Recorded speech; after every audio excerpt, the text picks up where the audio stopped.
Ayush? Yeah? I want you to look at real things in the gaps. Because I may ask you, what are you looking at? Yeah. Okay? Okay. Good lad. Ready, sir? And action! साले, तेरी वजह से मेरी धंधे की वाट लग गई। बाहर निकल। देता हूँ तुझे खर्चा पानी। Amitabh! Amitabh? Helicopter. Your hero's inside it. Shout at Salim. Salim, gone! Push the door. What are you looking at? Keep looking. That is him. That's his helicopter landing. It's landing. Get out that door. And cuts.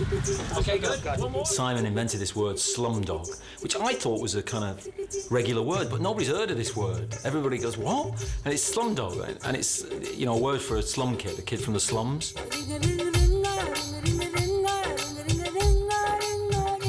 The inception of the project was when Tessa Ross, who runs Film 4 in the UK, optioned the film rights in Vikas Swarup's novel, Q&A.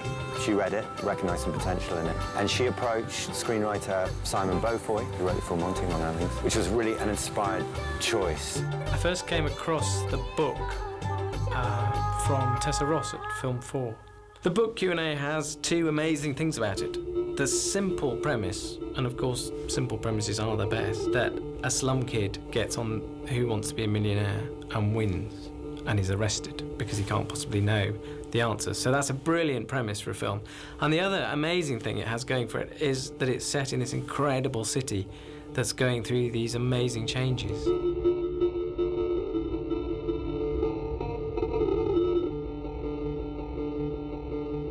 I was sent this script and it was about, they said it's about Who Wants to Be a Millionaire, and I thought, I don't really want to make a film about Who Wants to Be a Millionaire, to be absolutely frank. And then I saw, they said it's written by Simon Beaufoy, and I didn't know Simon personally, but I knew him as a writer, you know, and you think, well, you've got to read that. Simon's not going to do something stupid, and I was just blown away by it. And it's, every decision you make should be based on that first reading of a script.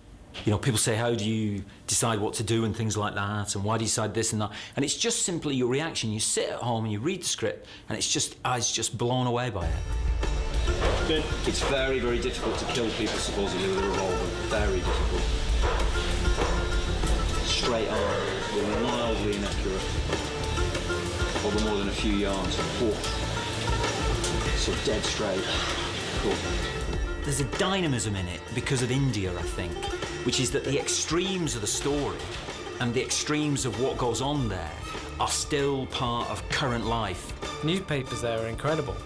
They're so different in their tone and the way they explore stories in the British press. The most lurid, melodramatic stories would leap off the page, and I'd read one and go and visit the area and soak at this extraordinary atmosphere up, and then start weaving the stories around that.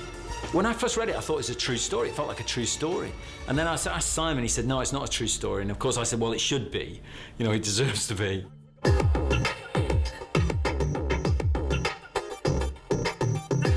Slumdog Millionaire is the journey of three characters, two brothers and a girl, and how, over the course of their lives, they lose each other, meet up and lose each other again. And it's really the search of the lead character, Jamal, for what turns out to be the love of his life, this little girl he grew up with.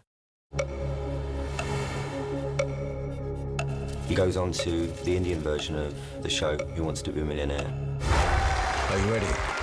Please give a big round of applause Good luck, to our very first contestant of the night, Jamal Malik, from our very own Amchi Mumma.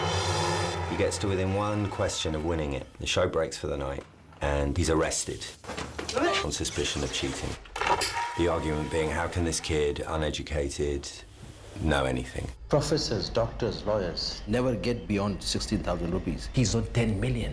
What the hell can a slumdog possibly know? The film tells a story of how he knows the answers, really, to those questions.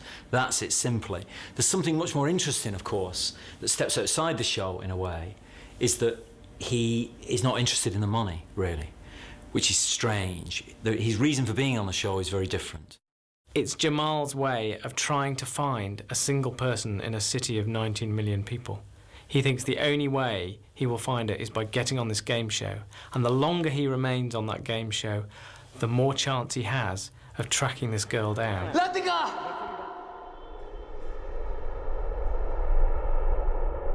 The casting process was absolutely key, really, to unlocking the film. It's a very difficult and challenging film to cast, in as much as we have 3 characters, 2 brothers and a girl, and we follow their story from the age of 7 to the age of 18. It was incredibly difficult, as you can imagine, to find these different versions of the characters as they grow up. So that casting process took forever. You and Ash's Soch, you're going to be very good. I'm very pleased because, listen, we have searched everywhere in Bombay. I mean, everywhere. And then it's amazing you come from the same school. In a city this big, you know. You have to get people who can play each part, and then you have to try and at least give a sense that they are the same person. And of course the age ranges are very close together, 7, 13 and 18. They're very distinctive, but you've got to kind of see the person grow. And we didn't want to do a lot of it through makeup and all that, or prosthetics or anything like that. We wanted them to feel like they naturally grew out of each other. So it took us a while to get that balance, and we started once we'd got the older people, once we got the 18-year-olds. Because I'm a slumdog, chaiwala, Malay, right? Dev Patel was one of the very few people we cast from London in the end. What Dev brings is a great sense of vulnerability, but he's also just on the cusp of being a man. I went for 4 auditions, 5 actually, and after every single audition I was like, oh damn it, I haven't got it. I went home nearly crying in tears. The young guys in Mumbai, they tend to be, because of the culture, they tend to be really, like, built. They're in the gym. It's all gym bodies, you know? Like, and because that's the look that's expected. So if they make any kind of impact on films, then they just get that body. And I really didn't want that body, you know? I wanted a really ordinary guy. Hard job. Well, you got your work cut out this time. Where the hell did they find you from? We saw Dev, and it clicked because one of the things it encouraged us towards, it was a huge moment in the genesis of the film, really, in the way you make it, is that it pushed us towards casting the film very young. So you get this 7, 13, 18 age span and a lifetime in those 3. And for kids growing up like that, what they see in that span of their life is enough to fill a lifetime, you know, which is the idea of the film. The actress that Danny cast for Latika, Freida Pinto, what she brings is startling beauty. We were telling this very melodramatic love story, and we've got hardly any scenes. I think she's in 3 scenes. And what we had to get over in that time was a sense that this was a woman you would cross the world for. I'll wait at the VT station 5 o'clock every day until you come. I love you. Latika is a very deep and intense character, and her experience, and she's grown before time, you know. So for an 18-year-old, she's almost speaking like a 25, 26-year-old. There's so much of maturity. Salim, I can't. I did draw emotions, especially out of my own life, and I, put them onto Latika and tried to magnify that. One of the key breakthroughs was when the decision was taken, look, let's have these younger kids at the beginning of the story speaking in Hindi. And as soon as we started auditioning young kids from those areas playing these parts, the whole thing really came alive, you know. It was very funny, very touching, very moving. Azza, who plays the young Salim, and Rubina, who plays the young Latika, come from slums. The last time I went back there, they started to pick up a bit of English. Rubina especially was talking to me in English now, which is amazing. And Azza's really talented drawing, supposedly. You know, he loves drawing and shading. And cut. Very good, well done.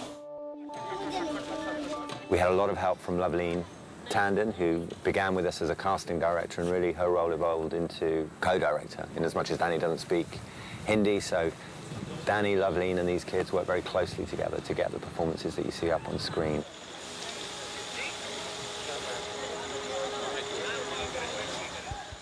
It's quite a big challenge for the actors because they don't normally work in English.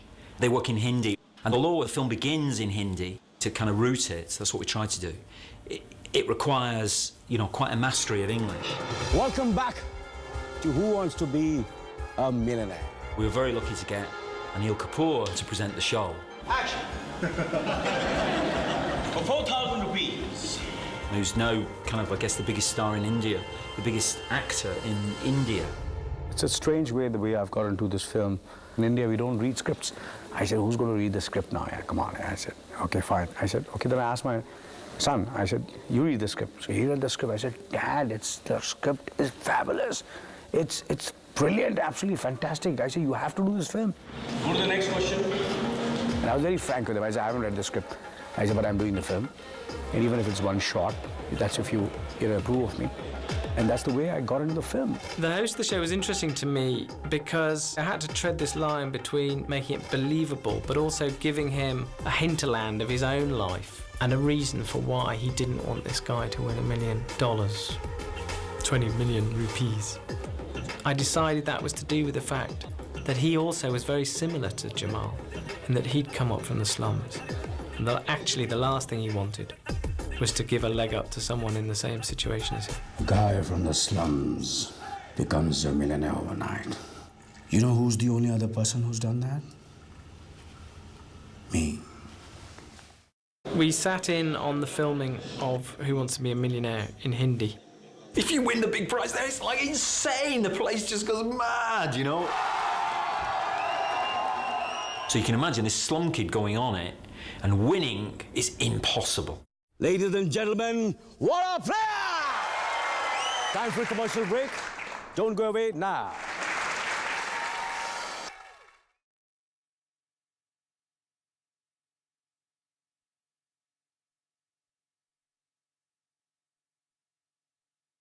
The weird thing about filming is each day is like a kind of cocoon in itself. It's full of such kind of intensity and madness and frustration, waiting around for things and then not getting quite what you want and all that. And then the next day is a complete cocoon as well, which is very frustrating sometimes because sometimes you can't even remember what you did yesterday. But it's also your salvation as well, because no matter how much you cock it up one day, you get a chance the next day to make it better. Good morning. Good morning. Morning, sir. How you doing, guys? Morning, sir. I've never seen a director actually be so incredibly respectful of the specifics of a script. Whatever it said on that page, we were going to go shoot it. Filming itself is a bit of a madness. It's a bit of a tunnel you get into, and the less detours you make when you're in it, the better. Because although they look fascinating at the time, experience tells you when you get back to the editing room, most of them are a waste of time, really, and you should stick with this, especially with a film that has a compelling narrative. You serve the narrative. Came back for me. I thought you'd forgotten. I never forgot. Not for one moment. I knew I'd find you in the end. It's our destiny. Destiny. I specifically wrote the script around real locations because for Danny and myself, it was really important that it felt like a real film, that it came from the real Mumbai. For me, it's like the sea, Mumbai. It's always the same, and yet it changes every single moment. You turn up places and you say, right, we're going to film here, we'll put that camera in there, and we'll do this with that. And you come the next day, so you have your recce, that's your recce. You come a week later, or even a day later, and there's a wall been built. Here, we couldn't get an escalator on the underground fixed in 6 months, literally. And over there, they have built entire megacities in that time. That used to be our slum. Can you believe that, huh? We used to live right there, man. This is where you become the crazy guy in the airport saying, you cannot behave like this, you cannot treat my film like this. You have to go, okay, God, we've got a wall now, let's... And you have to just accept it, and the wall becomes part of the film and it becomes part of you. So I hope you had a better day. The stuff we got was very good. The stuff itself was very good. But it was just waiting for it to move, you know. You can't do anything just... And you think if you stop doing something and do something else, then it'll start moving, you know. The challenges that you face are just beyond anything you can imagine. They're like insane what's going on. But you cannot deal with it in the way you deal with most films. Most films are about control. We could have just stopped everything and constructed everything. India doesn't work like that. You don't have that kind of control. If you seek that kind of control, it will drive you insane. You'll be jumping off a cliff within a week, you know? What you've got to do is you work in a different way. You've got to trust it. You've got to go with it, really, and see what happens. And it's extraordinary. Some days you think, we're never going to get anything shot all day. And suddenly at 4 o'clock in the afternoon, it comes back to you if you've trusted it. It is like a wave. It's really weird. And it delivers it back to you. It gives it you back. And cut. It's a cut. Very good start. Very good, everyone. Excellent, one more. I suppose the railway station was the most difficult thing to shoot because the railways are the lifeblood of India, really. The railways are extraordinary and they won't stop for anyone. There's a scene where they jump on a train, the 7-year-olds, where they're escaping these gangsters after they've blinded this kid and tried to blind this other kid for begging purposes. That is tough. Because when you've got a 7-year-old who's that tall, running beside a live train, and the wheels are that big, the wheels are bigger than them, and you think, oh my God, if they stumble, you know, that was very, very tough.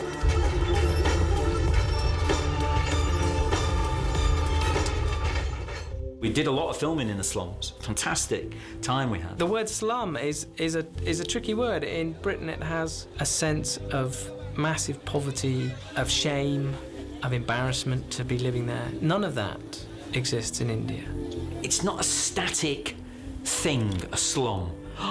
You know, you think that and you think, oh God, poverty, death, you know. It's actually a thriving, bustling mini metropolis, you know, where they're communicating and supplying and cheating each other and helping each other, just like in all communities, you know, and it's just bustling away there. I think a lot of people in India will be surprised by those scenes because very few people actually stop the car, get out and walk in, and they're not dangerous places.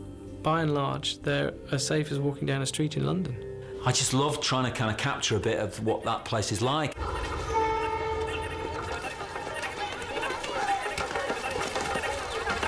Indian films tend not to shoot on the streets because it is so chaotic. You can get so little done. And also because the stars in their movies, of course, attract unbelievable crowds. Shooting on location was like being in Oxford Street on sort of Christmas Eve. Do you think you know what it's like here? You think, you know, you do a film and there's a few people. You do a film there, you set up a camera and you turn around and there are literally 1,000 people behind you. And if you look down on the street there now, you'll see the biggest problem with filming in India is actually your free spectators. Within 20 minutes, you've got thousands of people. They're there for the day. They'll stay for the day and just keep watch what's happening. And thousands of people staring down the lens of the camera, which of course ruins your shot. Ready?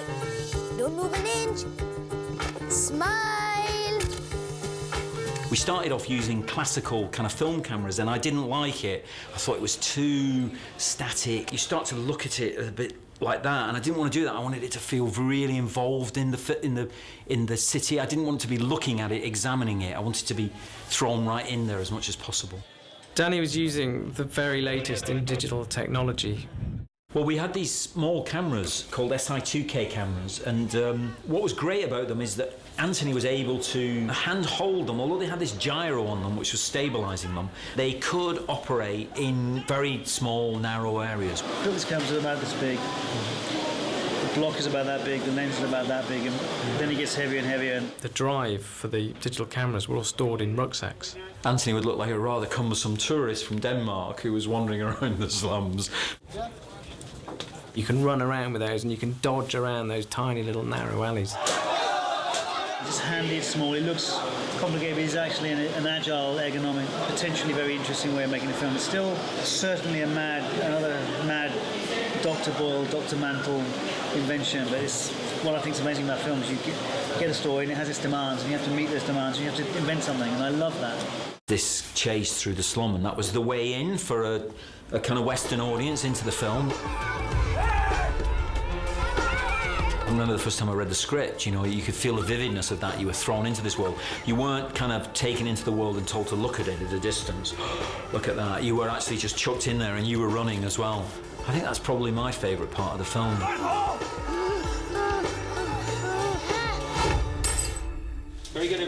There's a big song and dance right at the end, which is completely out of keeping with everything that's come before, but fantastic. So that's our homage to Bollywood right at the end. It's part of the culture, dance. Becomes part of the nation. People's movement is just freer. Going back to VT Station and doing this crazy dance over there in the middle of the night was something I had never imagined I'd do. It felt very natural that when they hit their high point in life, when they found each other and everybody had been dealt with who was opposing them, everybody had gone now, and they could finally unite with each other, that they would get the chance to dance. You know, you don't usually find people just standing at VT Station and dancing. I mean, the Bollywood films, they tend to dance in the studios, or they go to Switzerland and dance in the mountains and things like that. But it felt like you wanted to dance somewhere where the heartbeat of the city was, which is that railway station. When Danny first said that I was going to be dancing at the end of the film, I thought he was kidding. And then when he actually got a choreographer and everything, I was like, I'm actually going to dance.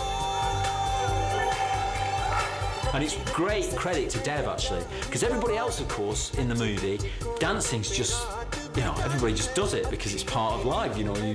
It's just like us singing pop songs or humming tunes in your head. You're just thinking about dancing the whole time.